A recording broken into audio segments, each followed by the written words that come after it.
Benedict was a powerful force in the Catholic Church for decades. Born Joseph Ratzinger in Germany in 1927, he was the son of a policeman. He was ordained as a priest in 1951, made a cardinal in 1977, and later served as chief theological advisor to Pope John Paul II.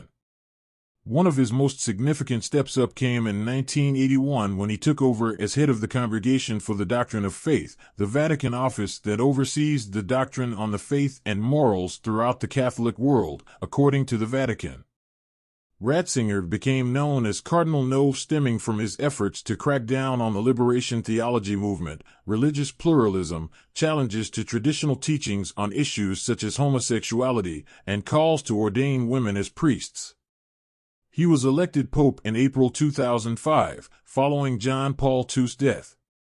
He was known to be more conservative than his successor, Pope Francis, who has made moves to soften the Vatican's position on abortion and homosexuality, as well as doing more to deal with the sexual abuse crisis that has engulfed the Church in recent years and clouded Benedict's legacy. In April 2019, Benedict discussed the sex abuse crisis in a public letter, claiming that it was caused in part by the sexual revolution of the 1960s and the liberalization of the Church's moral teachings. In January 2020, Benedict was forced to distance himself from a book widely seen as undercutting Francis as he considered whether or not to allow married men to become priests in certain cases. The book, From the Depths of Our Hearts, argued in favor of the centuries-old tradition of priestly celibacy within the Catholic Church.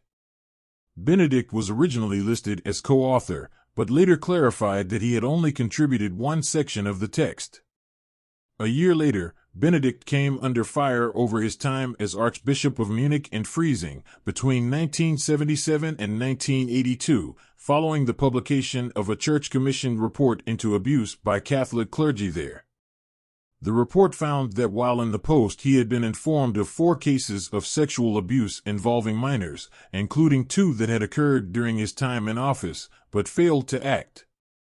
It also revealed Benedict had attended a meeting about an abuser identified as Priest X.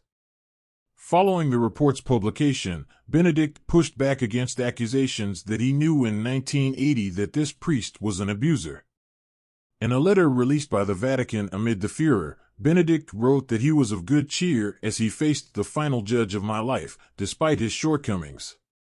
He also issued a general apology to survivors of abuse. On Wednesday, Pope Francis asked those present at his weekly audience at the Vatican to pray for Benedict, who he said was very ill. He later visited him at the monastery on the Vatican City grounds, where Benedict had lived since announcing his resignation in February 2013. In that announcement, citing a loss of stamina and his advanced age at 85, Benedict said he was stepping down freely and for the good of the Church. The decision, surprising the faithful and the world at large, capped a papacy of almost 8 years in which his efforts to re-energize the Roman Catholic Church were often overshadowed by the unresolved sexual abuse scandal in the clergy. After the selection of his successor that March, Pope Francis, the former Cardinal Jorge Mario Bergoglio of Buenos Aires, and a temporary stay at Castel Gandolfo, the papal summer residence, Benedict moved to a convent in Vatican City. It was the first time that 2 pontiffs had shared the same grounds. The 2 men were reportedly on good terms personally, but it was at times an awkward arrangement, and Francis moved decisively to reshape the papacy, firing or demoting many of Benedict's traditionalist appointees and elevating the virtue of mercy over rules that Benedict had spent decades refining and enforcing. Pope Francis led tributes to his predecessor on Saturday, after Pope Emeritus Benedict XVI died in a monastery in the Vatican at the age of 95. We are moved as we recall him as such a noble person, so kind, and we feel such gratitude in our hearts, gratitude to God for giving him to the Church, and to the world, Francis said in St. Peter's Basilica while leading traditional Vespers ceremony ahead of New Year's Day. Gratitude to him for all the good he accomplished and above all for his witness of faith and prayer, especially in these last years of his life. Only God knows the value of his sacrifices for the good of the Church, Francis added. Benedict, who was the first pontiff in almost 600 years to resign his position rather than hold office for life, passed away on Saturday, according to a statement from the Vatican.